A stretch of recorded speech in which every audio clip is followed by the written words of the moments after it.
em Santa Maria, e deixa ela falar um pouquinho da comunidade dela. O Júlio está aí também, professor de matemática, né, que dá aula à noite também. O Júlio, você quer falar e apresentar para o pessoal aí, Júlio? Estou com um problema na câmera, mas bom dia para vocês, que eu custei de ligar aqui, não está ligando. Isso é o problema nosso da tecnologia. A tecnologia é muito boa quando Infelizmente. O funciona. microfone eu estou tentando apertar aqui para dar um bom dia, não consegui. Ah, Pessoal, bom dia. Eu sou Júlio, professor de matemática, e tenho uma vivência também bacana com o quilombola. Aí, durante o processo aqui, hoje a gente vai conversando, tá bom? Trabalhei no quilombola durante 4 anos, então é bacana. eu conto com a participação de todos, né? Tanto dos professores quanto dos nossos estudantes que estão aqui, porque eu acho que esse sábado é interação mesmo, a gente está aprendendo, né? Não sei se vocês ouviram uma música que eu coloquei aí no início, quando a gente estava entrando. Alguém conhece essa música? O cantor, o autor? Quem conhece? Nossa, gente, se fosse uma música em inglês, todo mundo ia saber, né? Essa música aí, gente, é na língua Swahili, né? Swahili. É do povo que mora no Uganda, no Quênia, no Ruanda. Então, é uma língua desses países africanos. E o cantor, ele é. Ai, Bebo, Babo, M, vamos assim. Ele está cantando o Pai Nosso na língua dele, na língua Swahili. Então, se vocês pesquisarem no YouTube, vocês vão ver músicas maravilhosas de autores aí do continente africano, tanto do Quênia, Ruanda, África do Sul. Na África do Sul também tem a língua Zulu, né? Então, são várias línguas. Mas só assim que como a gente vai falar até questão disso hoje, essa questão da eugenia, essa questão do eurocentrismo, da raça. Então, a gente vai falar sobre esse tema. Então, isso aí é só para ver mesmo, tá vendo? Uma música tão bonita, uma língua assim, a gente se sente tão assim relaxado a ouvir, né? Mas a gente não está acostumado a ouvir. E sendo que a maioria da população do Brasil veio de onde? Desses países aí, né? Todos nós temos ancestrais lá, nesses países, Quênia, Ruanda, Tanzânia, Uganda, e a gente não é muito familiarizado com isso. Então, a gente vai falar um pouquinho sobre isso hoje. Para nortear um pouquinho a minha falha de julho, eu vou colocar uns slides aqui, mas slides assim, bem assim, pouquinhos mesmo, só para a gente estar nortear mesmo a nossa apresentação.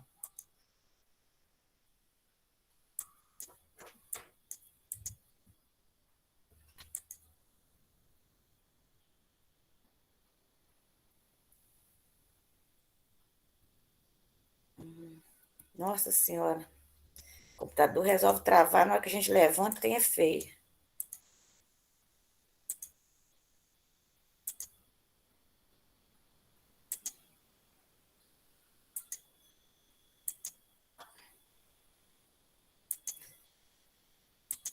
Tá aparecendo aí para vocês? Tá, né? Apareceu, gente? Sim, está Apareceu. aparecendo. Apareceu, bem legível. Ah, tá.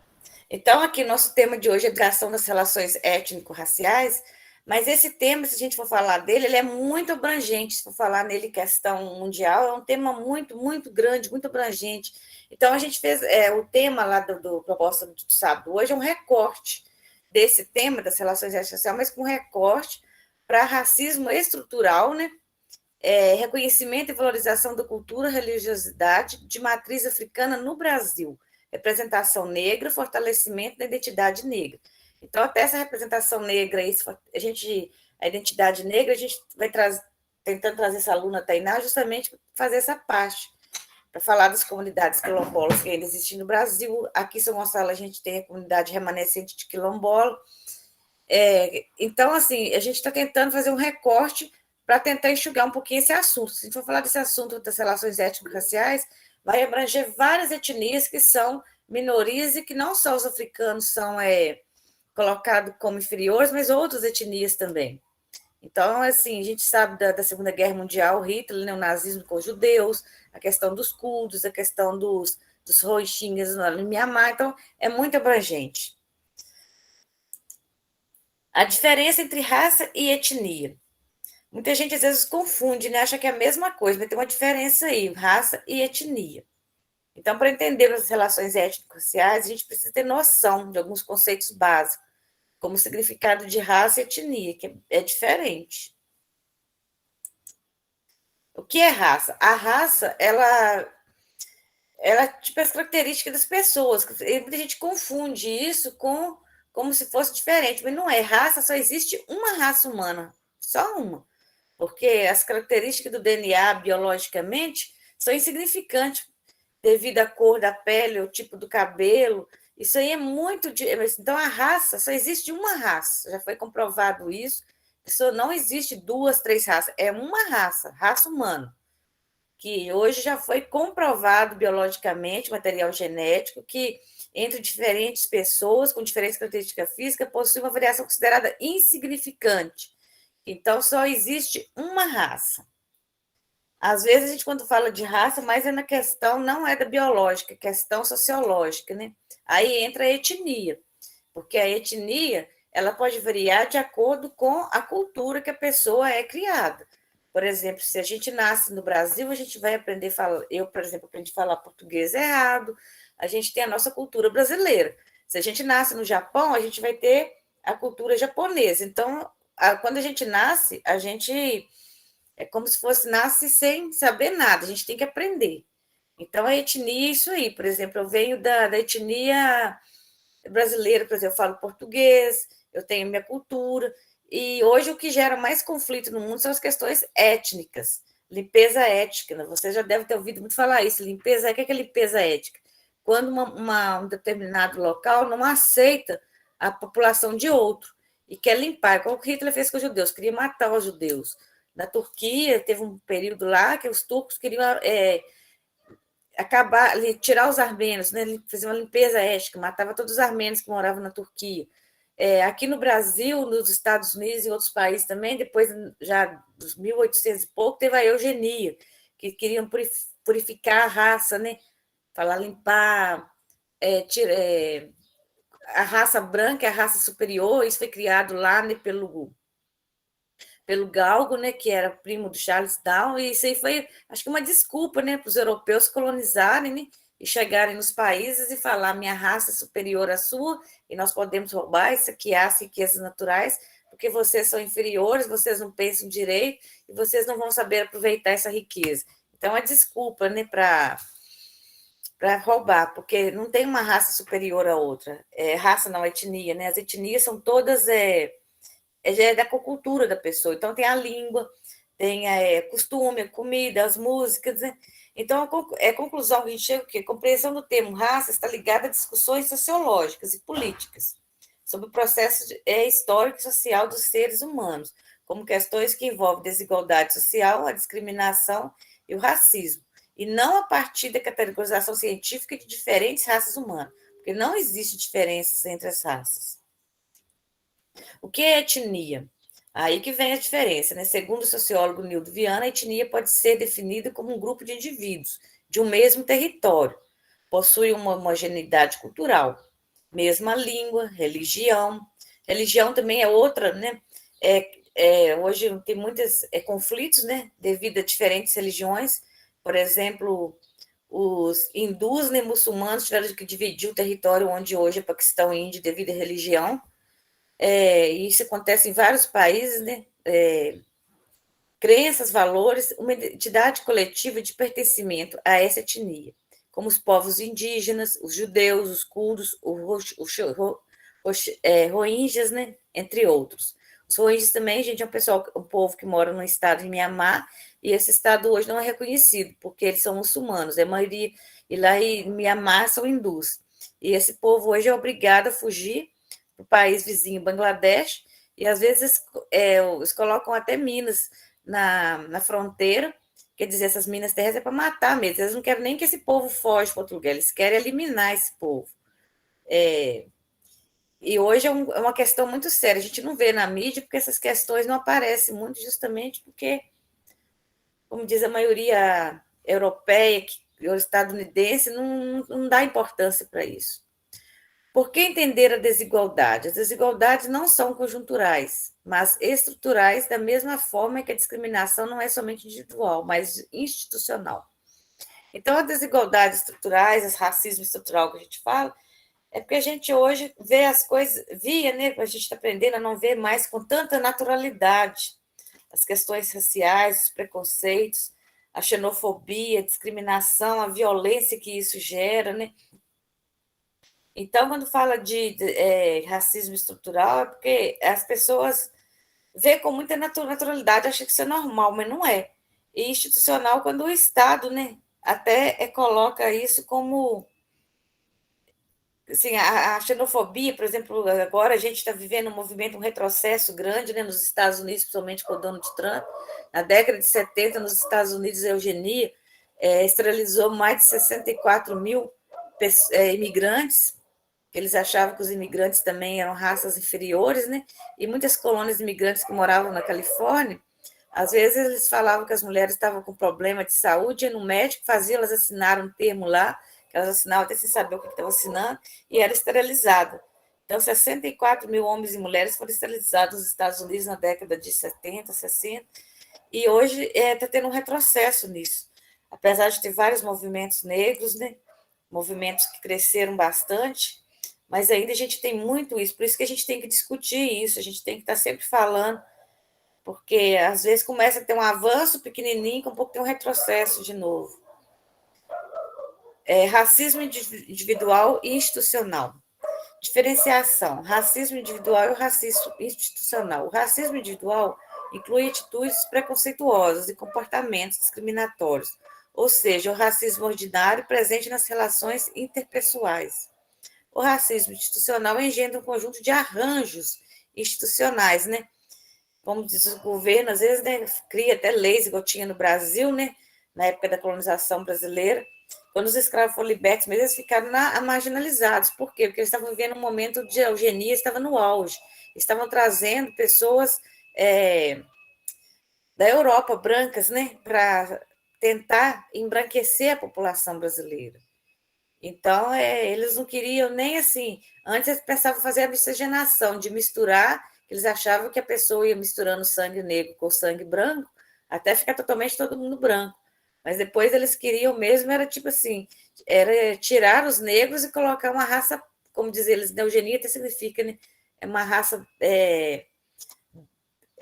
boa, né? Que fala uma raça melhor. Seria a raça, segundo eles, a raça branca. Determinados, por exemplo, grupos de negros no Brasil. Esse tipo de racismo está ligado à estrutura da sociedade. Racismo disfarçado de ciência, né? Vou falar um pouquinho da eugenia, né? Que às vezes esse termo para alguns aí é novo, né? Eugenia significa bom. Agora é isso mesmo. Eu, bom, né? Linhagem boa. Então, segundo eles, a linhagem boa seria a linhagem branca, né? Como eu já falei, o Galton, né? Ele era o geógrafo britânico, primo do Charles Darwin, e ele, quando, como disse, né, ele criou esse termo, né, de embranquecer a população, política de Estado e eugenia, ele foi levado muito, como diz assim, foi o que os países europeus precisavam, né, para fazer a colonização e saquear e roubar os países asiáticos, da América também, por causa dos índios, nem o africano. O que é eugenia? Eugenia, também chamada de eugenismo, consiste em uma série de crenças e práticas cujo objetivo é de melhorar a qualidade genética da população.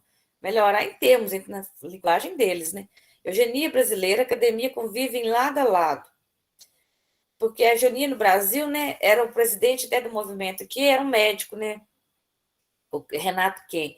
Mas tinham várias pessoas, Roquete Pinto mesmo, né, que foi um radialista, ele era eugenista, né? Tinha lá também, esqueci o nome dele, que era da Folha de São Paulo na época, Monteiro Lobato, que é um escritor bem famoso também aqui no Brasil, todos devem conhecer, ele era eugenista, ele publicou várias obras, né, de cunho racista, né, falando da eugenia, né, que devia purificar a raça brasileira, embranquecer a raça brasileira, faziam até testes, né, nessa época do movimento eugenista, nas pessoas para falar que as pessoas tinham uma deficiência mental inferior, né, para justificar, né,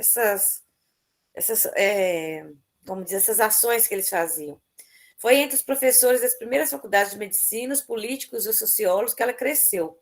Boa parte do nome desses Eugênios virou nome de ruas, né? Vital Brasil, Doutor Arnaldo, Silvio Romero. Então, era, como diz, um movimento eugenista crescendo aqui no Brasil. No Brasil, desde o período de colonização, grupos étnico-raciais sofrem com discriminação, que antes se manifestavam na escravidão e na imposição de um modelo cultural.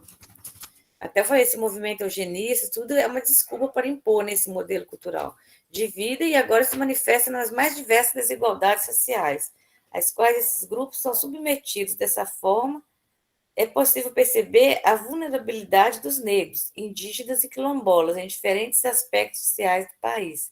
Então, a gente vê como que devido a essas políticas, né, que a gente vem na história aí, já convivendo com isso há muito tempo, não reconhecendo, igual quando a gente vai estudar história, por exemplo, é muito interessante, que aí no Brasil fala, a população veio da Itália, da Alemanha, define o nome dos países, não fala só da Europa. Quando fala os negros veio da África, fala a África. A África é um continente muito grande. Dentro da África tem várias etnias. Por exemplo, eu citei hoje a música aqui, Quênia, Ruanda. No Quênia tem os Maçais, no Ruanda tem outros povos lá, Tutsis e Tus. Só que a gente tem esses ancestrais lá, mas a gente sabe de onde a origem dos nossos ancestrais africanos, se eles são do Quênia, se eles são de Ruanda, se eles são de Moçambique, se eles são sul-africanos, África Central, a gente não sabe de qual país que são nossos ancestrais. Às vezes é mais fácil. Eu sou descendente, por exemplo, de francês, sou descendente de alemão, sou descendente de espanhol, de português, mas é falar qual país que a gente é descendente da África. A gente fala descendente de africano. Africano sempre pode ser vários. E dentro da África tem várias etnias diferentes. Até assim, isso até hoje gera conflitos dentro da África também, por causa dessas. Lá foi colonizado por os europeus, e quando os europeus deram a independência, começaram os conflitos entre as etnias. Então, assim, que são etnias, às vezes, diferentes também, que falam línguas diferentes, religião diferente, cultura diferente, dentro da África. A população negra representa a maioria da população brasileira. Entretanto, é essa mesma população que mais sofre com a pobreza no Brasil. Isso devido a gente ver historicamente aí, né? Quem estava no poder, os negros na época eram até escravizados, e tinha esses movimentos aí, como diz, dos intelectuais, dos políticos da época aí, que tentavam diminuir a etnia negra. Até eu pus uma frase aqui do próprio Paulo Freire. Gosto de ser gente, porque inacabado. Sei que sou um ser condicionado, mas consciente do inacabamento. Sei que posso ir mais além dele.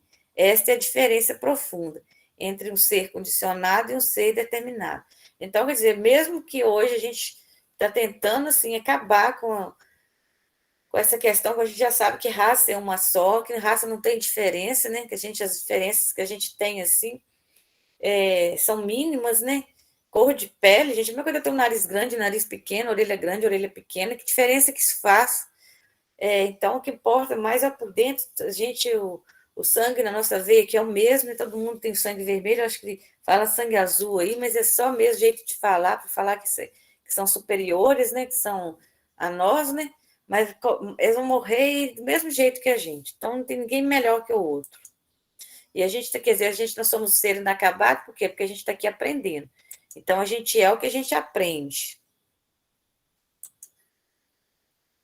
Júlio, quer falar um pouquinho aí, Júlio?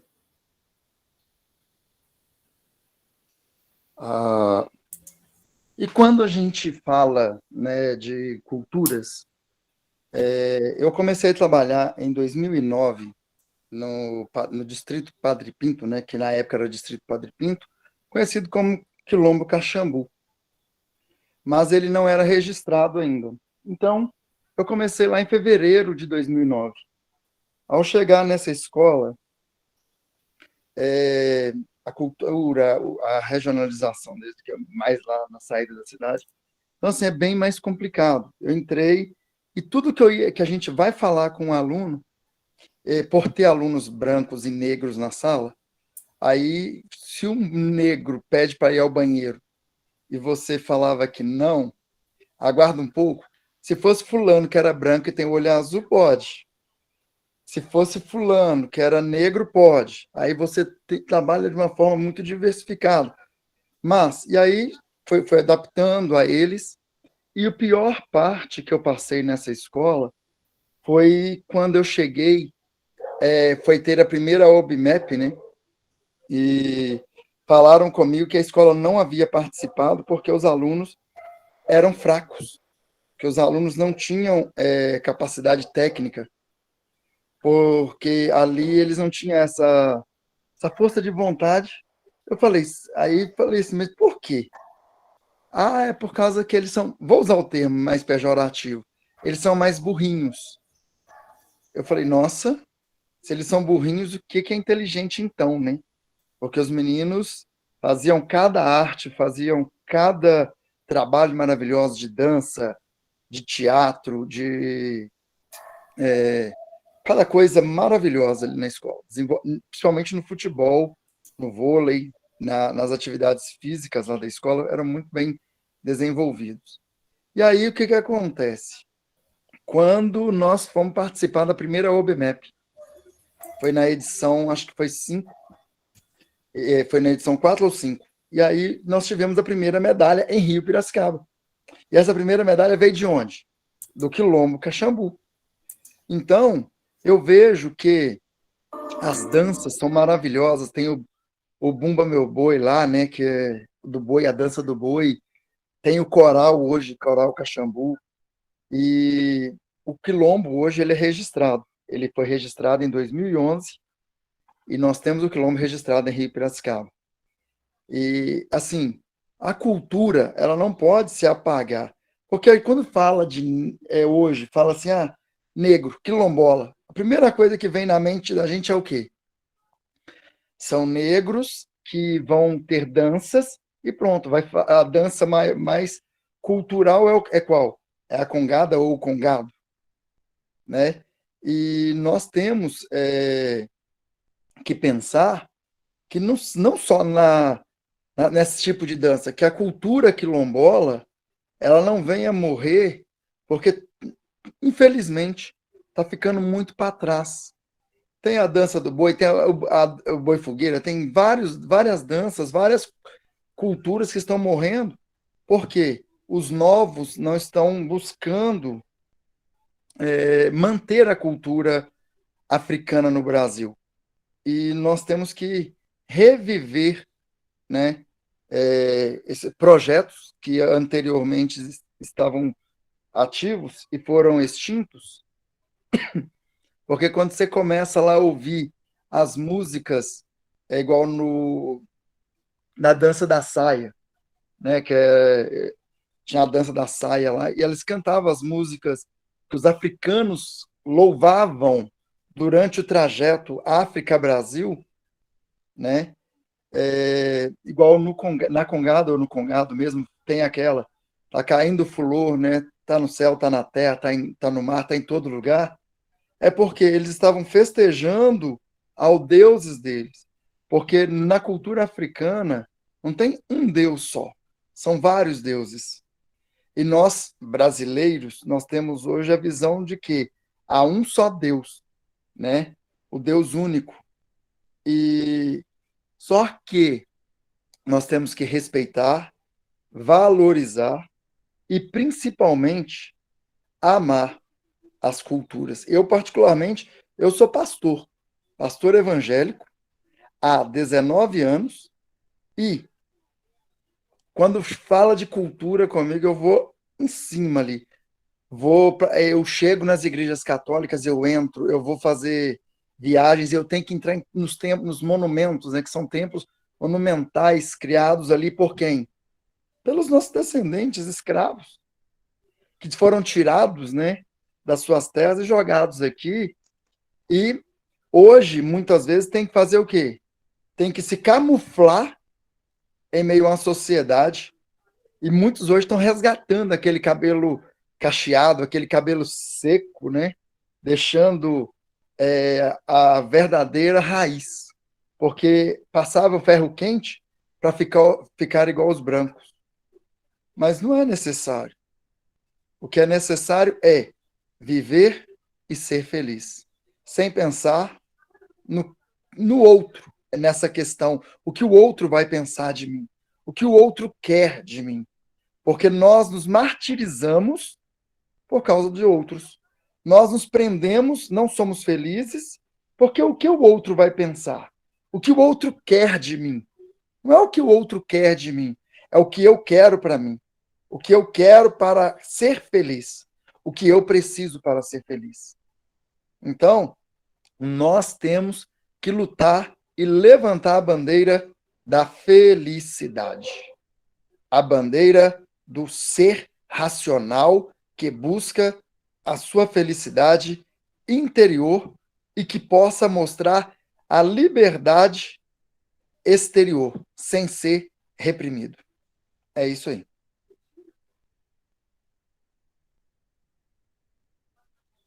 E no Quilombo, lá, né, tem vários alunos, e esse aluno mesmo que eu falei, que foi o primeiro medalhista, ele hoje é médico. Ele foi para o Colune, eu acompanhei ele no Colune e hoje ele é médico. Nós temos juíza que saiu do Quilombo de Caxambu. A juíza leiga em João Monlevade, Ariane, ela é do Quilombo Caxambu. Nós temos vários lá. A Ariane foi minha aluna também. Ela foi minha aluna no 8º e 9º ano. Então, é valorizar e respeitar. Respeitar a diversidade cultural. É essa a minha fala para hoje. É isso mesmo, Júlio, porque a gente já viu que a gente não tem diferença de raça, a gente tem diferença de cultura, né? Que forma as etnias. Então, é frisar isso. Agora, uma cultura não é melhor que outra, não. Só porque eu nasci num lugar, aprendi a falar aquilo, a minha religião é aquela, eu vou ser diferente do outro? Não, se eu quiser, eu aprendo a outra cultura. Só que hoje a gente está sendo uma cultura, assim como diz, né?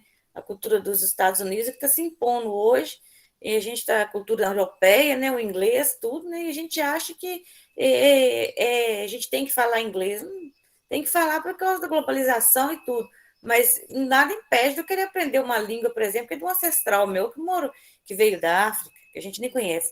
Eu queria perguntar, Tainá já entrou aí, gente? Tainá Araújo? Ela tinha chegado, Letícia falou. Tainá? Tá aí, Tainá? Você tem que abrir o microfone para você falar. É só ligar o microfone. Tá assim. Maria Tereza, a Tainá já está aí, tá? Tá, então, Tainá, pode começar.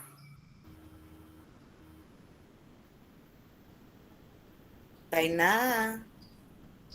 Você está ouvindo, Tainá? Clica no microfone e na câmera, Tainá. Se você quiser, claro. No microfone.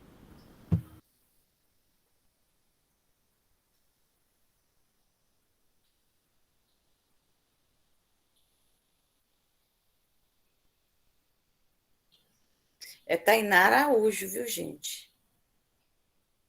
Eu estou achando que ela está com problema na internet dela. Ela falou que ia dormir na casa parece que da avó, não sei, porque a internet era melhor. Eu mandei mensagem para ela que ela não visualizou também. Eu vou pôr um videozinho que ela mandou para mim da comunidade quilombola dela. A comunidade quilombola dela chamava Barro Preto, lá em Santa Maria de Itabira, viu, gente? Então, não sei se vocês já ouviram falar dessa comunidade quilombola, Barro Preto, Santa Maria de Itabira. E ela mandou um vídeo para mim aqui. Eu vou passar esse vídeo aqui enquanto ela não entra aí, tá? Vou compartilhar aí com vocês aí o vídeo que ela passou para mim aqui.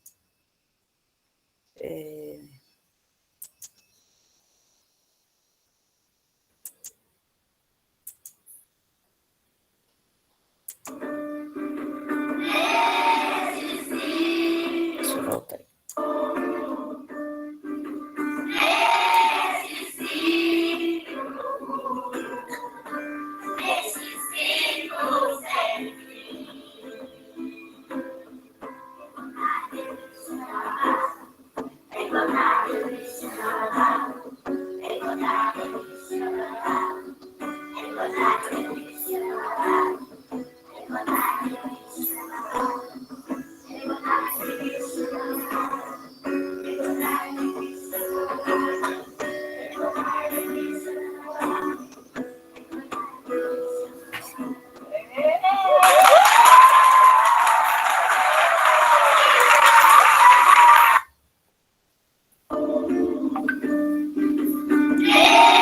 esse é o mesmo.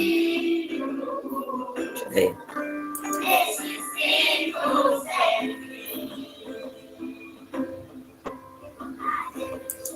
Deixa eu ver, não é esse.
E aí, gente, vocês viram a apresentação aí? Deu para compartilhar? Vocês estão me Deu para ouvindo? ver, sim. Sim, deu para ver, sim, Sim. Maria Tereza. Esse segundo Sim, vídeo, muito lindo. vocês conhecem essa música, gente? Não. Não, nunca vi, não. Nossa, gente, eu falo assim, o Mas é filme muito Rei bonito. Leão. Eu conheço. O filme Rei Leão, não? Eu conheço. É um filme, do filme Rei Leão, né? É um filme muito famoso início da década de 90, e ele tem também os, como é que fala? Os espetáculos da Broadway, né? Nos Estados Unidos, um espetáculo famoso. Então, quando foram fazer esse filme, aí é um filme, assim, uma obra muito bonita, né? Que quer dizer, um contexto de uma história do leão lá na África, né? Então, o alemão lá, né, pegou a música do Tom John e fez um arranjo, pediu o sul-africano, né, o Lebo, né, um cantor famoso também, para fazer esse arranjo, cantar, fazer essa introdução na língua Zulu. Essa língua Zulu é uma das línguas do Banto, né, que é originário do povo Zulu, a língua Banto, do povo Zulu. Lá na África do Sul, não sei, além do inglês, né, do holandês, que lá eles começaram, que eles eram colonizados pelos holandeses primeiro, o africano, né, que era a língua lá inglês, holandesa, tem 11 línguas que são faladas lá na África do Sul. E quando eles começam essa música aí do Rei Leão, a música começa na língua lá Zulu, na língua Banto, né, povo Zulu. Então, muita gente às vezes não sabe, não conhece. Então, pra você ver como que ficou bonito esse arranjo aí nessa língua, né? É uma música assim, fala, é o ciclo sem fim, né? A música do Rei Leão. Alguém quer falar alguma coisa? Alguém conhece outras músicas aí, gente, em línguas lá? Conhece alguma coisa? Música É, da África do Sul? não, da África no geral, né? Ah, Igual aquela sim. primeira que eu mostrei foi da Nigéria, de Uganda, né? Da região leste ali da África, né? Litorânea. Sim. Tem uma cantora sul-africana, né? Da África do Sul, chamada Miriam Makeba. Aí ela, algumas músicas, ela canta na língua Xhosa. Ô, Maria Tereza, seu microfone está fechado. eu falando Marinês, pode abrir o microfone para falar também, abrir a câmera, para a gente conhecer a Marinês. A Marinês também dá aula aqui, gente. Depois eu abro. Eu Pode acabei falar, assim, tô tomando café da manhã ainda e ouvindo aqui. Aí daqui a pouco eu abro a câmera, gente. Tá, Maria Tereza? Alguém quer fazer uma pergunta, gente? Então é isso, Miriam Makeba. É muito legal as músicas dela. Então, acho que a gente tem que valorizar muito, porque a gente valoriza muito o que vem dos Estados Unidos com essa globalização, o que vem da Europa, e às vezes a gente não conhece, né, a cultura de outros países. E a gente tem que conhecer para não estranhar. O que causa essa xenofobia é isso mesmo, a estranheza de não conhecer a cultura do outro. Quando chega uma pessoa com uma cultura diferente, a gente já fala é forasteiro, é de fora, e começa a xenofobia. A gente sabe que hoje o Brasil, no ranking lá da ONU, o Brasil tem 7º lugar em país com mais xenofobia no mundo. E o que é xenofobia? É estranhamento mesmo de outra etnia. Então, as pessoas, e só que nós somos o brasileiro, é uma raça que, como dizemos, miscigenação, e a maioria, quase todo brasileiro, ele tem descendentes, nós somos descendentes do povo africano. E lá no povo africano tem várias etnias, cultura muito rica, igual o Júlio falou, são várias religiões. É lógico que tem alguns países que são muçulmanos ainda, né? Os europeus tentaram levar também, tanto que essa música religião é cantada do Pai Nosso, que é uma da religião católica, mas na língua Zulu. Não, na língua Swahili, né? Swahili, o que na língua Zulu é o religião, os tipos sem fim. Então, ele já tentando impor a cultura europeia, que era cristã, na cultura africana, porque lá eles têm a cultura deles, a religião deles. Então, a gente, quando não conhece a cultura do outro, a gente estranha. Aí começa o quê? Com o preconceito, o racismo, a xenofobia, essa estranheza de cultura. Então, a gente tem que conhecer e habituar, ver como uma coisa, vamos dizer, de acabar com esse racismo estrutural. A gente desnaturalizar esse preconceito. O preconceito hoje está muito enraizado, né? A gente acaba vendo algumas coisas preconceituosas, às vezes a gente faz alguma coisa preconceituosa sem saber até que a gente está fazendo, porque a gente acha tão natural e tem que desnaturalizar isso, né?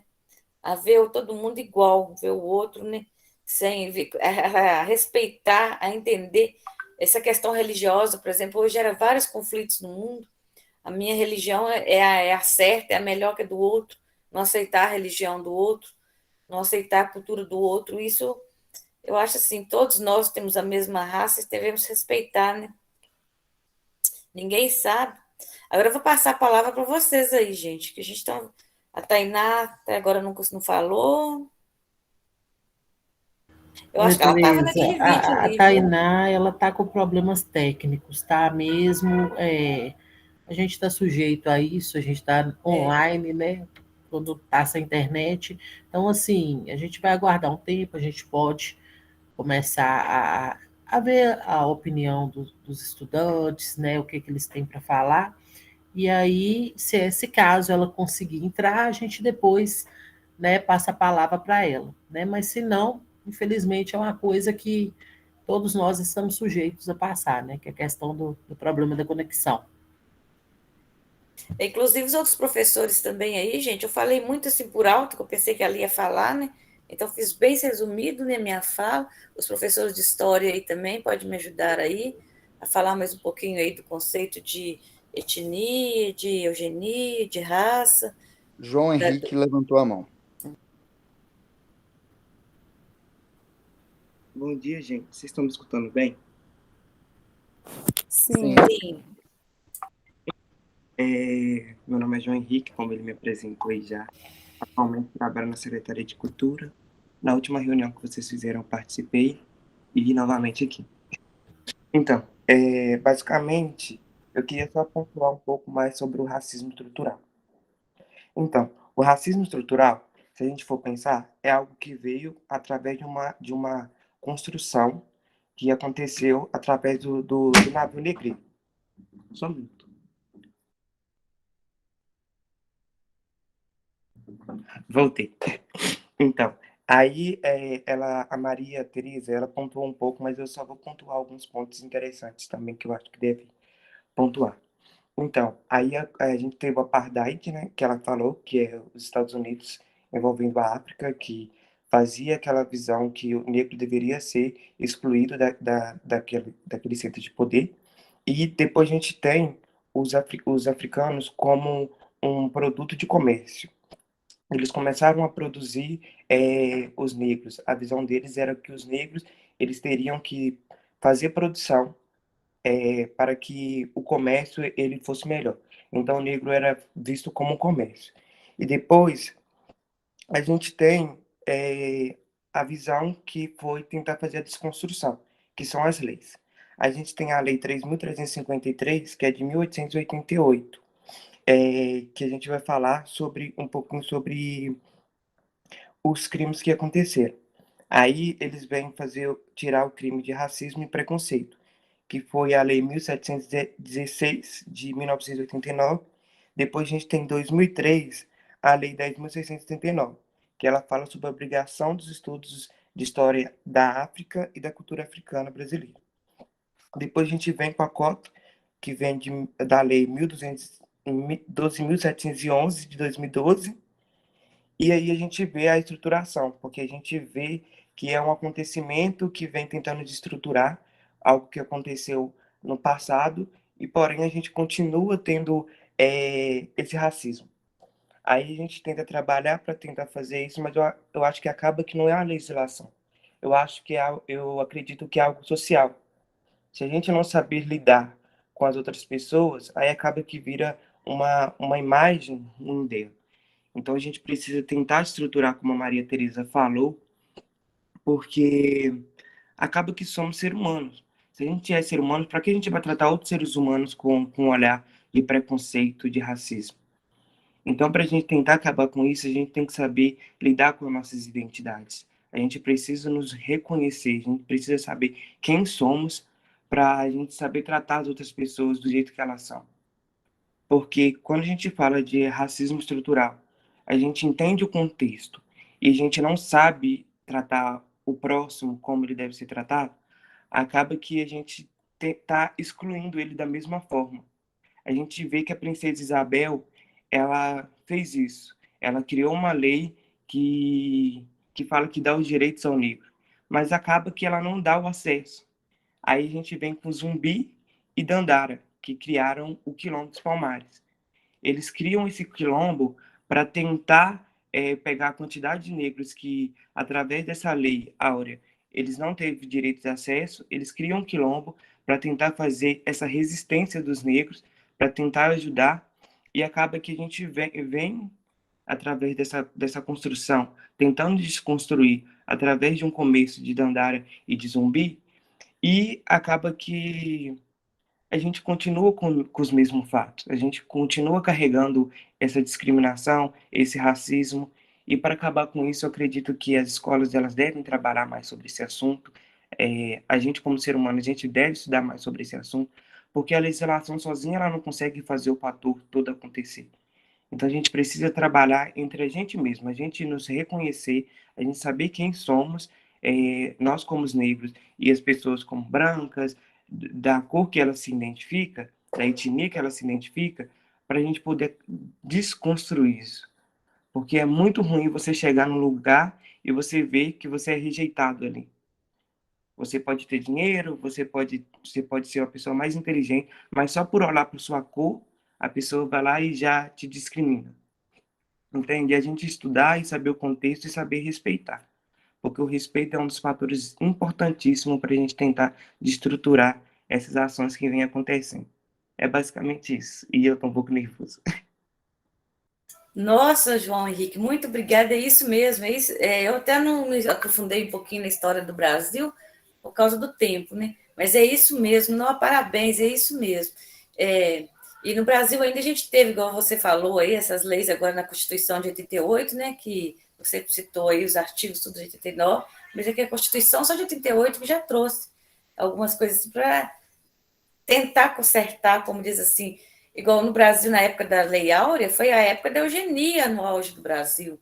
Eles estavam tentando, quer dizer, embranquecer a população. E eles não queriam trazer europeus para cá, nem assim, europeus, nem assim da raça lá que eles falam amarelo, que são os chineses, japoneses, eles não queriam também, não.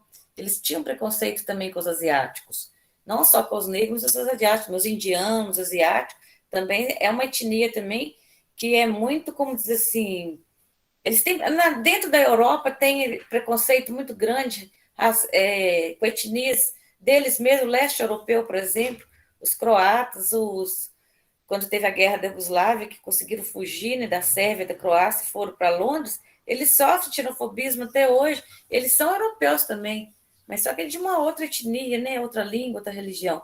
Então, os europeus, eles implantaram isso aqui no Brasil e tinha, assim, igual Monteiro Lobato, até que a gente conhece muito, né, vários médicos eugenistas aqui no Brasil. Por isso que os negros ficaram tão excluídos. Eles foram, quer dizer, ganharam a liberdade, mas foram totalmente excluídos da sociedade. Foram marginalizados mesmo, excluídos.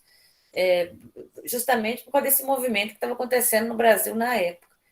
Então, a gente tem que tentar tirar isso, né? Porque, de certa forma, a gente foi criado, né, dentro de uma sociedade que é racista.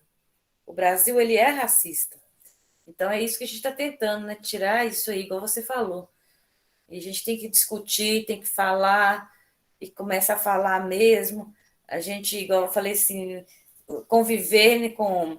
Até eu estava vendo essas músicas, né, de línguas africanas, né? Tem umas que nem é dialeto, é língua mesmo oficial, né? Eu achei muito interessante, quando o Dia da Consciência Negra, a gente faz o festival de inglês, fazer um festival, né? São músicas tão bonitas, né? E hoje a gente tem, com a tecnologia, com a internet, a gente consegue ter acesso nessas músicas, essas letras, para a gente se familiarizar mais, né, com essa cultura, para a gente já não tirar esse olhar de estranheza. Quando a gente acostuma, igual hoje, quando a gente vê o congado, a gente admira, acha bonito, porque a gente já está acostumado com o congado aqui. Agora, tem gente, às vezes, de fora que não conhece, quando vê o congado, fica assim, olhando meio torto, né, o congado. O que é isso? Porque a gente tem aquele preconceito, fala que que a religião da África, como é que fala? Eles têm um preconceito muito grande, né, com a cultura. Então, a gente tem que acostumar, começar a ver mais, para acostumar, finalizar e tirar esse racismo estrutural mesmo. Passar a palavra, senão vou parar de falar, senão sou eu que falo. Tainá não conseguiu entrar ainda até agora para falar da comunidade dela. A comunidade quilombola, gente, lá em Itabira tem uma que o que é uma comunidade quilombola? É uma comunidade que se autossustenta. Tanto que a escola da comunidade quilombola tem uma escola diferente da nossa. Por exemplo, o professor, para dar aula numa comunidade quilombola, ele tem que fazer um curso, tem que ser, às vezes, até da própria comunidade. Se for da própria comunidade, é melhor ainda, porque eles tentam preservar a cultura deles o máximo possível, para não ter essa influência, né, das outras culturas. Às vezes tem comunidades que são até autossustentáveis, eles mesmos compram muita pouca coisa de fora da comunidade, eles produzem, né, o alimento, tudo. Então, tem algumas comunidades quilombolas que são bem assim ainda, preservam muito a cultura deles ainda. A cultura é muito bem preservada. Mais alguém quer falar alguma coisa? Professor de História aí, Vitor, Matheus. Eu quero falar algumas coisinhas. Apesar de eu não ser professora de História, né, de língua portuguesa, mas mais endossando aí a fala do João e a fala da Maria Tereza, né? O que acontece, gente, em relação às escolas, principalmente as escolas públicas, né? Sobre o estudo, o estudo da cultura afro-brasileira, da cultura africana. O que acontece? Por que a dificuldade, né? O livro didático, ele é muito eurocêntrico. Né? O livro didático, ele é muito eurocêntrico. Eu já ouvi muito de alguns professores falarem assim, mas sinceramente, eu não sei trabalhar. Eu já ouvi de alguns professores, sabe? Né? Deixar para trabalhar em novembro, gente, não dá tempo, porque é muita coisa, né? Existe uma questão no racismo, né? Quando às vezes as pessoas falam assim, sobre a questão da igualdade, porque a igualdade racial, né? Nós estamos caminhando, porque, como a Maria Tereza fala, o Brasil ele ainda é um país muito racista, né? Como o João fala do racismo estrutural, mas também tem o racismo institucional. Quem está lá em cima nas decisões de poder, né, são geralmente os homens, né, brancos, né? E, enfim. Então, essa é a questão, né? Existe um ponto quando as pessoas elas inventam, às vezes, um conceito do racismo, né? O racismo ele surgiu uma vez na história da humanidade. Não dá para ser reinventado, né? E é um sistema de poder. É um sistema de poder, gente. Então, em função do colonialismo, né? O Brasil ele foi colonizado. A cultura africana ela foi considerada subcultura, né?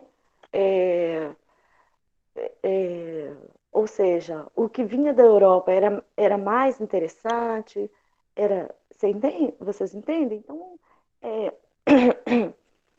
essa desconstrução, ela está caminhando. Hoje ela está caminhando, né? Quando eu chego numa escola, como a escola que eu achei muito legal, a escola aí, gente, a escola Desembargador, que a escola parece um quilombo, né? Os professores negros, né? Então é isso, sabe? É isso que eu tinha para colocar aí, mas endossando aí a fala do João sobre a lei, né? E a fala da Maria Tereza. Não sei se eu fui muito clara.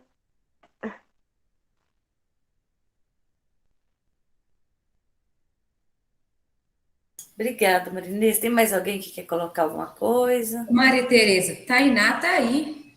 Tainá. Tainá Silveira? Não, é Tainá Araújo. Então.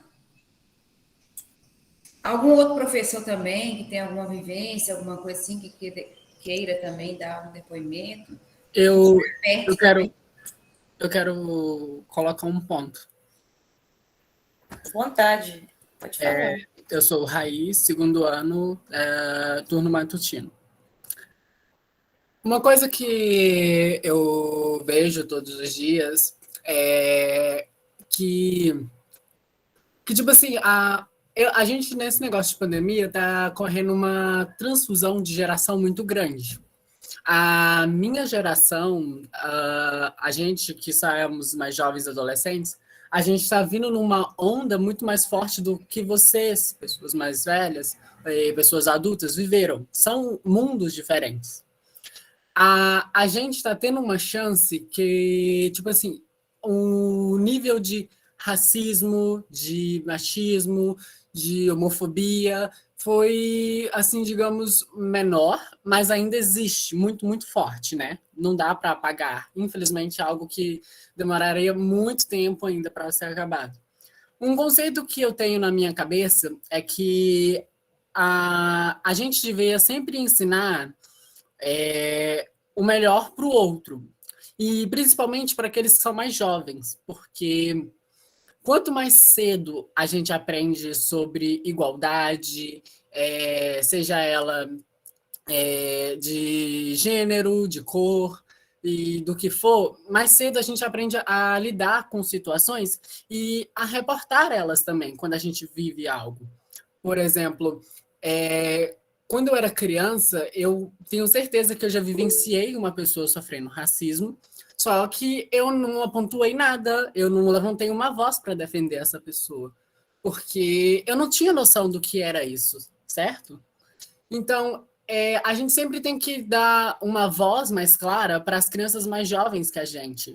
Então, para mim, por exemplo, que estou começando a ingressar na vida adulta agora, para aqueles que são mais jovens que eu, estão começando a entrar na fase de adolescente que eu estou começando a deixar de passar, eu tenho que deixar uma visão mais clara do que eu tive. porque quanto mais cedo eles tiverem uma melhor visão do que eu vivenciei e pessoas vivenciaram, mais cedo elas vão saber lidar com essas situações e poderão ensinar. Assim, a cada geração que for passando, a gente vai ter muito menos racismo, homofobia, machismo e mais igualdade entre as nossas pessoas. E sabemos que cada um é igual a todo mundo.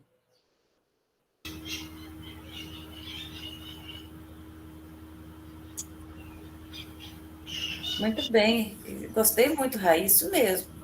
A intenção hoje é essa mesmo, deixar vocês falar. Hoje, o estudante que hoje é o protagonista. A gente convidou a Tainá não entrou, mas eu quero que vocês, a gente quer ouvir vocês. Matheus Santos levantou a mão. Vou deixar o Matheus falar. Falando assim, que a gente está aprendendo com vocês, viu, Raíssa? Isso mesmo. Agora vamos até passar para o Matheus aí.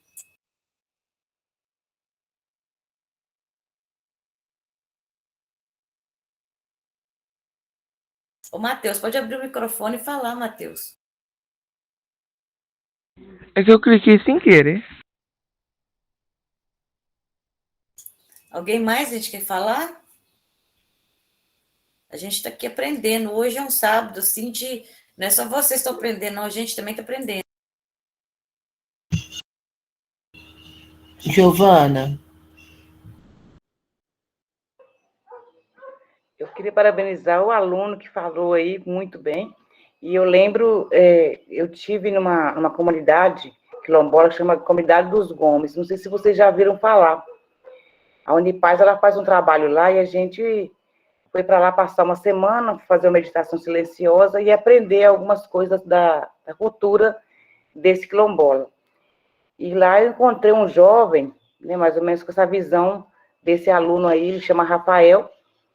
E o que ele fazia? Ele levou a capoeira para dentro desse quilombola para resgatar a autoestima das crianças. E eles construíram, gente, uma casa, mas a casa era tão interessante que a casa ela tem 5 pontas. E lá tem os tambores, tem muita coisa que as próprias pessoas, né, constrói com artesanato. E interessante que lá, não tem hotel, não tem nada, não. A gente fica, quando a gente vai para lá, a família, cada família, elas pegam e acolhem aquela pessoa que está chegando. Então, eu fiquei na casa de uma família, e assim, à noite não tem luz, né, nas ruas, então a gente tinha que fazer uma experiência noturna, e o Rafael, ele levou a gente até essa casa no escuro, e mostrando assim, que como que a comunidade, ela desperta nos meninos menores a cultura da própria, do próprio lugar. E a comunidade dos Gomes, ela é conhecida como as pessoas que têm mais que benze. Tanto que as mulheres, que, né, são chamadas as benzedeiras, né, de Minas Gerais, da comunidade dos Gomes, elas fizeram a apresentação até em Belo Horizonte. Então, são pessoas muito simples, aquelas pessoas assim, nossa, maravilhosa. E esse resgate que o aluno falou aí é importante mesmo, que a gente vá falando isso sobre esses pontos em sala de aula. Quando a gente vê um aluno, às vezes, não tem um conhecimento, a gente abranger esse aluno, né, com esse conhecimento é muito importante. Eu gostei muito da fala desse menino aí, desse aluno aí, você está de parabéns, tá? É isso que eu queria falar. E assim, eu trabalhei também numa comunidade quilombola que chama Morro Santo Antônio. E lá também, assim, o povo tenta resgatar ao máximo suas culturas, né? O empoderamento da mulher, maravilhoso. Trabalhar com projeto. Então, a gente tem que fazer isso mesmo, trabalhar para ver se essa nova geração chegue com um novo olhar, né? Novos pensamentos, uma reflexão melhor do outro, do ser humano, como ser humano, que somos iguais, porém diferentes, mas somos iguais, né? Cada um com o seu jeito de ser, com o seu jeito de olhar, mas que a gente comece a implantar, né, nas futuras gerações, um olhar muito mais belo de amor ao próximo. Eu acho que, o principal é o respeito à cultura do outro, né? Porque eu acho que começa aí esses conflitos, esse racismo, xenofobia, essa falta de respeito, essa questão de um querer ser superior ao outro, a gente sabe que ninguém é superior ao outro. Isso é verdade, Maria Tereza.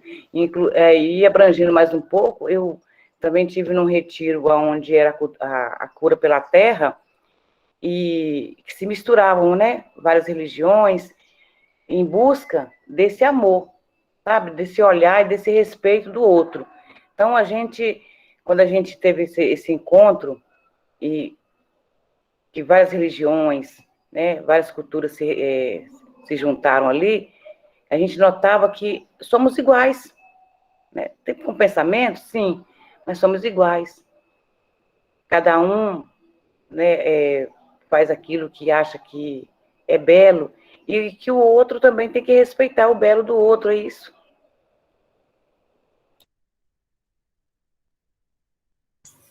Mas alguém quer falar, pontuar alguma coisa, gente?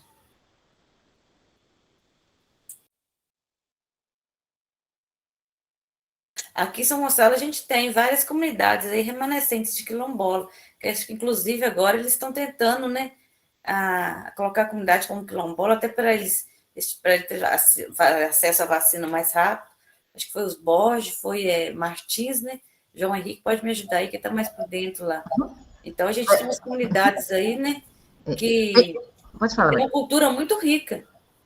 E às vezes a gente não conhece direito, a gente tem que pegar essas pessoas mais velhas, né, que ainda tem esse coisa, e valorizar essas culturas, porque as pessoas mais velhas vão morrendo também, e a gente vai perdendo muita coisa, né? E às vezes tem gente que às vezes é analfabeto, não sabe ler e escrever, mas o que ele tem de conhecimento para passar para a gente, né, como diz, tem doutorado de vida, né? Então a gente tem que aproveitar essas pessoas mais novas aí, eu procuro os avós, bisavó, quem tiver ainda, tenta conversar, resgatar, aprender essas culturas antigas.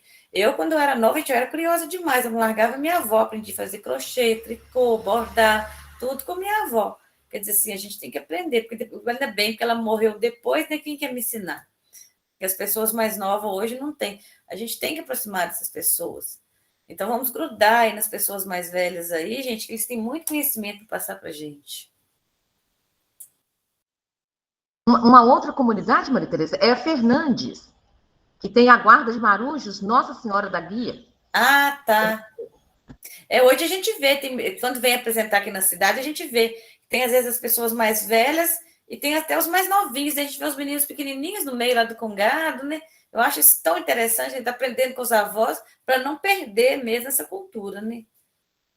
Olha só, você falou das comunidades quilombolas aí de São Gonçalo de Riabaixo, né?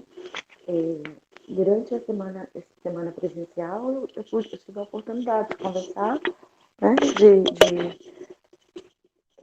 ter dessa informação das comunidades, né? Até conversei com uma aluna, né? Uma aluna quilombola. Aí eu gostaria de saber sobre a questão do processo de certificação. Já estão fazendo alguma coisa nesse sentido da certificação? Eu acredito que sim, que lá já tinha, né? Já era registrado como comunidade remanescente, mas agora a prefeitura já está arrumando já, porque eles já foram até vacinados, né? Com prioridade. Sim, porque a vacinação, a autodeclaração já é um fator para eles vacinarem, né? Porque existe uma questão aí no Brasil sobre o processo de certificação, né? Aí eu faço parte de uma comissão aqui em São Domingos do Prata, né? Uma comissão das comunidades quilombolas. Aí, se vocês precisarem de alguma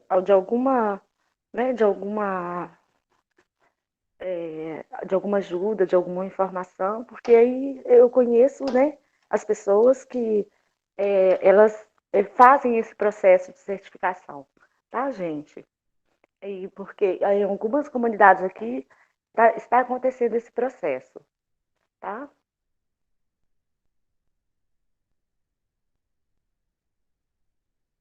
Mais alguém, gente? Eu já estou passando o horário aqui um pouquinho. Uma pena que a Tainá não conseguiu entrar, né, Maria Tereza? Ela Eu estava tão animada para falar. Muito clara, e assim, ela é uma menina maravilhosa. Algum estudante quer falar sobre a sua vivência, seu sentimento em relação a isso? Fique à vontade, viu, gente?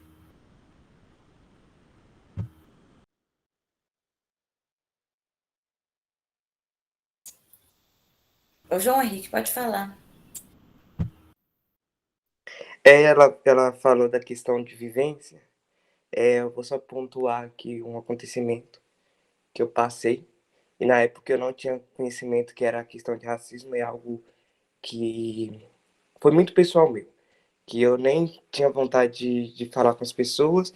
Mas depois que eu comecei a ter conhecimento, eu acho que é um fator que a gente precisa passar para as outras pessoas. Para elas terem esse conhecimento, para não passar por aquilo e deixar que passe. Porque a gente tem que tentar mudar a visão daquela pessoa que faz aquele racismo ou algum preconceito. Então, atualmente eu faço engenharia na Faculdade Federal. E quando eu entrei nessa faculdade, eu passei por um fator que no momento eu não senti um desconforto. Quando eu entrei porque eu estudei sempre escola pública e não precisei passar pela banca examinadora. Aí eu cheguei e sentei. Aí toda hora uma pessoa que participava da banca, ela passava por mim e perguntava. Aí a primeira vez ela perguntou: você vai passar pela banca? Eu falei: não vou passar pela banca porque eu passei na cota que eu sempre estudei em escola pública e não vou precisar passar. Aí a pessoa foi. A pessoa voltou, entrou dentro do escritório, conversou com a mulher que ia fazer a minha inscrição e voltou e me perguntou de novo. Aí eu respondi da mesma forma. Aí para mim tava normal, a pessoa só tava perguntando. Aí depois ela passou pela terceira vez e novamente eu deixei passar, porque na época eu tinha conhecimento, mas não conseguia identificar esses certos assuntos. Aí depois, quando eu comecei a pesquisar e comecei a rever esses assuntos de pessoas negras que entram na faculdade, eu notei em si e levei a uma visão que ele tinha um contexto que pessoas negras sempre entravam naquela faculdade por cota de negro. E ele teve essa visão meio racista, meio não, uma visão racista, porque foi criado nele. Todo negro que entra aqui, ele tem que passar por uma banca. Então, eu tenho que ir ali e perguntar a ele se ele vai passar por uma banca. É um fator que eu também acredito que não é algo dele, é algo somente dele, que foi algo que foi construído através das vivências que ele teve dentro daquela faculdade. Então, é um fator que, igual, eu penso muito, que a gente, por mais que a cota, às vezes, ela não tem um incentivo muito bom, se a gente entrar, a gente tem que saber por que a gente está entrando por aqui. Qual é o contexto que nos fez chegar ali por entrar por uma cota. Porque se eu sabesse o contexto que eu entrei ali, se por um mérito meu, que não foi basicamente somente da cota, eu saberia identificar esse fato que eu passei. Que por mim hoje, eu acredito que passando para outras pessoas, elas possam identificar. Porque quando forem perguntar se você não vai passar por uma banca e a pessoa ficar te questionando várias vezes, você saber responder. Porque tem as cotas, você pode entrar por elas, você que é negro, porém você também pode entrar por outras cotas, não só aquilo. Então acredito que é algo que deve ser estudado dentro das instituições, né? Tanto de escola, tanto nas universidades. Eles precisam saber trabalhar com pessoas, porque por mais que você vivencie aquilo, não significa que todos os negros que vão entrar ali, eles têm que passar por uma banca. E outro fator também, já que a Tainá não apareceu, que eu queria pontuar, é a questão da solidão da mulher preta, que é algo que eu, como homem, eu tenho que falar, porque a mulher negra, a mulher preta, ela sofre por ser preta e por ser mulher. Porque eu não lembro quem falou, mas alguém pontuou que hoje a gente vê que os cargos maiores, eles são presenciados por homens brancos. Então, por mais que a gente for ver, é uma desigualdade entre mulher, porque a mulher não, hoje em dia a gente pode ver nos dados que ela não tem, hoje está conquistando, mas antes ela não tinha uma pontualidade muito alta em questão de salário, em questão de cargos, e a mulher negra ela está abaixo ainda das mulheres, porque ela está sofrendo com as consequências que vem trazida através da escravidão e a questão dela ser mulher. E a gente também eu falo também sobre a questão da solidão da mulher preta, porque a gente sabe que no mundo foi criado a questão da beleza, a mulher linda, que é a mulher branca que eles veem hoje. Então, é a questão da identidade que eu sempre falo muito, a mulher precisa ser identificada como negra. Se a gente for ver hoje a Isa, olha que potência de mulher negra que a gente tem. É uma potência muito grande, que ela conquistou os seus lugares e ela soube chegar onde que ela chegou. Ela teve, com certeza, ela teve vários estudos, ela identificou as necessidades que ela iria passar, os problemas que ela iria passar, e hoje ela está numa grande potência. Então, a mulher negra, ela tem que se identificar, o homem negro tem que se identificar e saber que podemos sim chegar no patamar muito alto, desde que você conheça as demandas que você passar na vida e as pessoas respeitem isso, porque a gente vai passar por vários problemas, mas quando a gente soma um com o outro, a gente esquece a questão do individual e a gente passa para a questão coletiva, acaba que a gente cresce todo mundo junto. E essa é uma visão que precisamos ter. É basicamente isso, gente. É a questão que eu vivenciei, que eu queria pontuar e falar com jovens hoje em dia, porque quando eu estudava, eu tentava absorver tudo aquilo que o professor passava para mim. Por mais que às vezes gente jovem também, a gente tenta dar aquela deslizada, a gente tenta dar aquela balanceada, mas a gente tem que entender que o professor está ali para tentar passar o máximo para a gente precisa pegar isso, porque a gente vive uma sociedade que a desigualdade econômica está aí, então a gente tem que tentar buscar a potência maior, potencialidade maior, tentar exercer as melhores funções, tentar exercer as coisas de melhores qualidades para nossas vidas. Então, professores saber ensinar sobre a questão da cultura afro-brasileira. Eu agradeço muito por fazerem esse debate, porque a gente está num debate aqui, a gente está debatendo esse assunto e a gente tentar trabalhar mais sobre esses assuntos. Porque outro assunto também que eu vivenciei, que eu acho que o Geivan, ele pontuou aí, é a gente conversar com as crianças, com as pessoas que estão crescendo. Porque Pitágoras, ele fala uma frase muito importante para mim. Pitágoras, ele fala que eduquem as crianças para que não seja necessário a gente castigar os homens.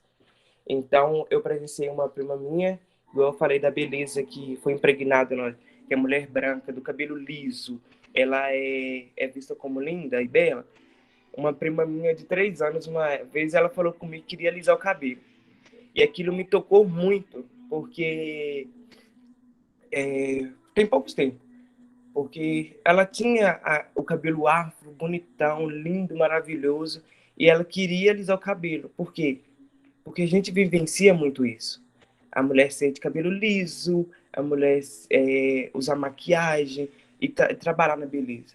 Não que seja um problema alisar o cabelo, mas é uma criança, ela precisa identificar os seus traços, ela precisa identificar o que ela traz com ela, sabe? Porque a gente traz uma bagagem muito grande e bagagens que são bonitas também, são coisas boas. Então, eu conversei muito com ela e falei com ela, nossa, o cabelo é lindo do jeito que é, e mostrei isso para ela. E ela conseguiu identificar isso. Então, a gente ensinar essas crianças para elas se identificarem e saber que elas são belas do jeito que elas são. E o Geivan, acho que está querendo falar. Muito obrigado, gente, senão eu estendo muito. Mas você tem razão. Hoje, na sociedade, criou um estereotipo de beleza, não só os negros, mas até as adolescentes e crianças também, de outras cores, brancas, né? Eles estão sofrendo muito com isso, porque esse padrão que foi criado de beleza, as pessoas hoje ficam querendo acompanhar o padrão. Não é, a gente tem que aceitar. Cada um tem assim, a beleza, gente. Não tem falar que beleza é isso. Depende de cada um, do olhar de cada um. Para mim, o que é bonito para mim é feio para você, o que é feio para você é bonito para mim. Então, eu acho assim, não tem. E a sociedade, infelizmente, criou isso. E hoje tem muito jovem adolescente com baixa autoestima por causa disso. Então, a gente tem que trabalhar isso também, essa questão aí desse estereótipo que foi criado, por causa dessas crianças que estão com baixa autoestima. O Rian levantou a mão de novo. Raí, desculpa, Raí. Não, tá tudo bem. Tá, deixa eu começar porque eu ia falar primeiro. Primeiro de tudo, sobre a fase que o João Henrique comentou, eu tô em Uberlândia no momento, tô aqui há alguns meses, pois eu tenho vontade de ingressar na faculdade aqui e eu vim fazer uns concursos. E um dos concursos eu fiz na faculdade de Pitágoras. A gente foi lá. E na entrada tinha Ai, eu não sei, esqueci o nome. Tinha um negócio com essa frase que ele comentou. E outra coisa que ele comentou também é sobre o cabelo. Uma coisa que eu vejo muito, muito mesmo é que o racismo tá, como é que eu digo, camuflado, sabe? Porque tem muita gente que, por exemplo, o dread de cabelo é uma coisa especializada da cultura negra e, tipo assim, tá tudo bem as pessoas usarem, pessoas brancas usarem, contanto que se perguntarem ou se colocarem no questionamento, a pessoa admite e fala, é o cabelo onde veio de a cultura negra. Se vocês pesquisarem sobre esse cabelo, a primeira foto, tipo, a primeira de todas as fotos que aparece é de uma mulher branca usando esse cabelo, que é algo meio inaceitável, já que veio de uma cultura negra, sabe? Então, tem muita coisa que o cabelo, as músicas, as coisas vão sendo, como é que eu digo, embranquizadas, as pessoas vão colocando como se viesse da cultura branca, sabe? E outra coisa também que ele comentou sobre a Isa, outro dia eu estava vendo sobre uma atriz que a gente vai chegando cada vez mais fundo, né? Que parece que quantas mais coisas a gente tem para sofrer preconceito, mais invisível da sociedade a gente é. Que ela era preta, pobre e trans. Então ela tinha uma coletânea muito grande do que ela podia sofrer racismo, sabe? Preconceito. Ela podia sofrer preconceito, ela podia sofrer racismo, homofobia. Então ela, assim, a vivência dela para algo que eu vivo é algo muito, muito pesado. Porque nos dias de hoje a gente tem que tomar muito cuidado, né? Por exemplo, eu me sinto segura andando na rua. Lógico que eu posso apanhar por namorar um cara, posso, mas ela pode apanhar por vários outros motivos. Ela pode ser morta por vários outros motivos, sabe? Então, fazer do mundo um lugar mais seguro é algo que a gente está tentando fazer tipo, todos os dias e que a gente precisa mudar esse conceito não só da gente, sabe? Mas repassar para todo mundo que a gente vive. Literalmente todo mundo mesmo, sabe?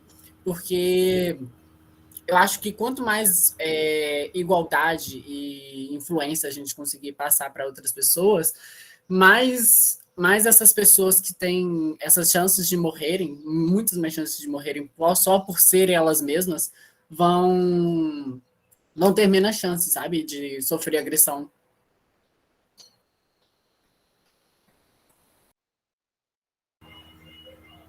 Obrigada, Rai, pela sua colocação.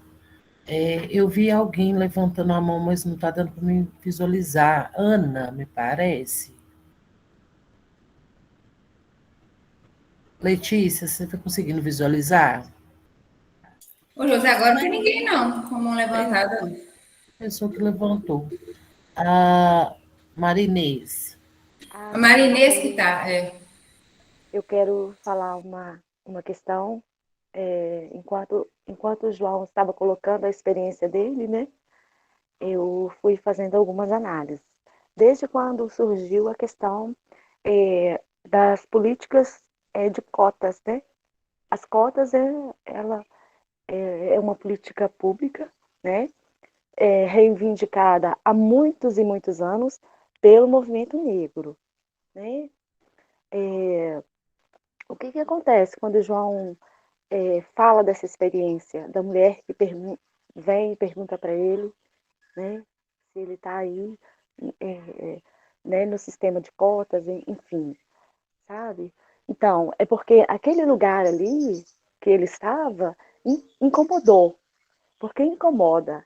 Aí a gente tem a análise do racismo estrutural, né? E a manutenção do status quo, né? Essa discussão sobre cotas, ela, sabe, ela já foi o debate há alguns anos, no início do surgimento, foi uma coisa muito desgastante, né? Porque muitas pessoas não aceitavam, né? Por questões que às vezes as pessoas colocavam, e naquela fala o objetivo é a manutenção do status quo, sabe? Ainda existe a questão da espacialização, né? O negro e a espacialização. Às vezes as pessoas falam assim, mas isso não existe, enfim, mas ele ainda está, né? Em certos espaços, né? Nós incomodamos, sabe? Né? Então Isso que a Marinês está falando, por exemplo, incomoda. É tipo assim, na sala de aula de uma universidade, fazendo medicina, por exemplo, o filho da empregada com o filho da patroa sentado na mesma sala. Incomoda, isso Incomoda. Então, quer algumas dizer, pessoas, tá, gente? Não vou falar assim, né? Algumas pessoas incomodam. E em outros determinados espaços também. Num shopping center, por exemplo. Né? Quantas experiências eu já ouço de pessoas negras, principalmente os homens, de serem acompanhados, né? Então, no shopping, vão lá para comprar alguma coisa, sabe? Sem intenção nenhuma, e ele é acompanhado por um segurança. No supermercado, sabe? Ainda existe essa questão, né? Né? E a questão da educação, né? A questão da educação, ela ainda é muito...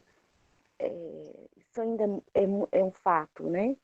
Há muitos anos, a gente analisava os convites de formatura, das formaturas, né? Medicina, esses cursos mais assim, olha, não existia direito, ou não tinha ou não tinha negros, ou tinha poucos desses convites, né? Agora, hoje o quadro está mudando, né, gente? Né? Mas se a gente ouvir histórias de pessoas negras que estudaram ainda hoje, é com muito esforço, né? Sabe? É com muito esforço mesmo. Então esse sistema de cotas, ele foi um movimento negro, né? Que pressionou o poder público. Não, isso é uma política pública que ainda ela tem que existir, ela tem que reparar essa desigualdade, né? Gente, principalmente nas universidades federais, sabe? O número de alunos negros eram muito, muito, muito baixos, né? Olha só, eu vi um texto no livro didático de língua portuguesa há uns anos, né? A Lia Luft fazendo uma crítica do sistema de cotas, sabe? Aí eu fiquei imaginando, mas ela é uma mulher branca, de classe média, né? Professora universitária, e eu fico analisando quantos alunos negros ela teve para ter essa visão, né? Esse livro didático ele foi para uma análise, aí eles colocaram a visão da Lia Luft, mas uma outra visão, que era a visão do movimento negro, né? Porque até então só tinha a visão dela, uma visão contrária, né? Contrária à política de cotas. Gente, isso no Brasil ainda existe o racismo. Tudo que é difícil para o branco, para o negro é pior ainda. Por exemplo, entrar numa universidade pública, né, é muito difícil para todo mundo, mas para o negro ainda é pior. Por isso que foi criada essas cotas. Não é porque o negro tem diferente, intelectualmente é inferior, não é. Todo mundo tem o mesmo intelecto, é o mesmo.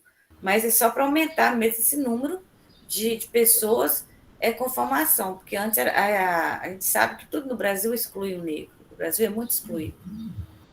A gente tem que tentar consertar isso. A gente está passando horário aqui, só para terminar, aqui, eu vou pôr só uma música lá. Ô, Maria Tereza, Maria Tereza, só te interrompendo, me desculpa.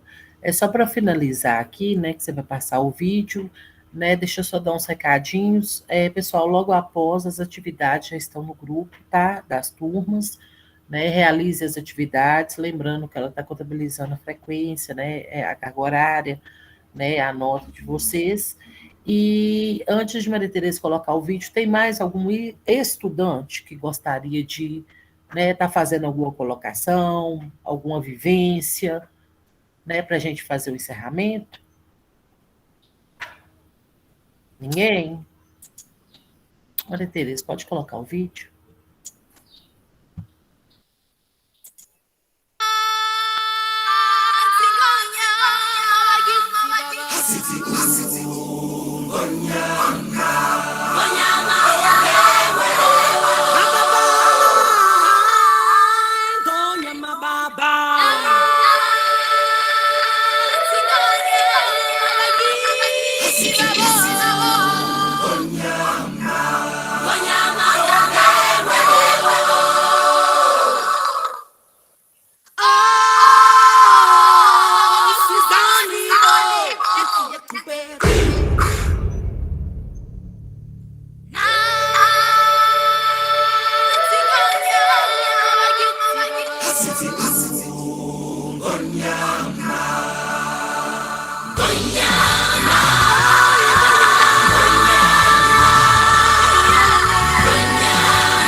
Então, gente, vamos tentar procurar conhecer um pouquinho mais a cultura, né, de outros países, vamos tirar essa cultura do estadunidense.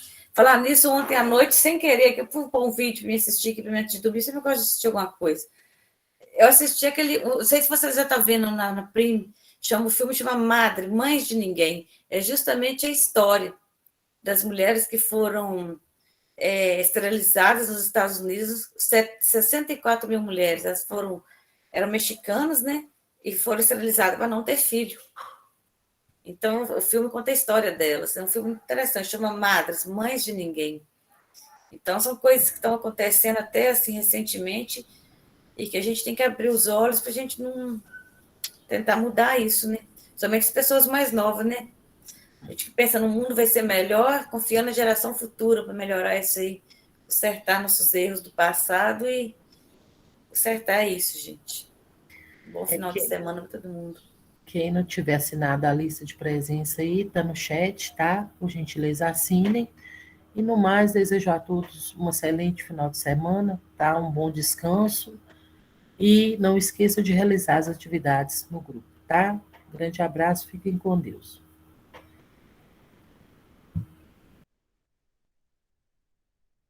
Muito obrigada, né, Maria Tereza? A todos que envolveram, né? Que foi muito bom. Sim, Júlio, Maria Tereza. Né? Sim. Todos e que coisa linda essa palavra aí dos nossos alunos, né?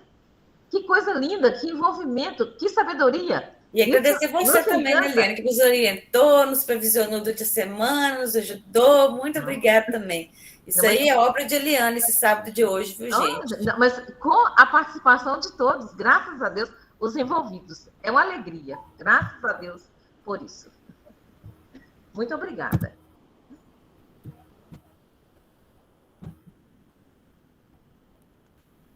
Gente, eu gostei muito, muito interessante, né? Vocês trazerem essa pauta. Muito legal mesmo. Gostei muito. Ô, Letícia, pode parar de gravar, senão fica muito extenso, depois você põe no YouTube. Esqueci de parar, deixa eu parar aqui.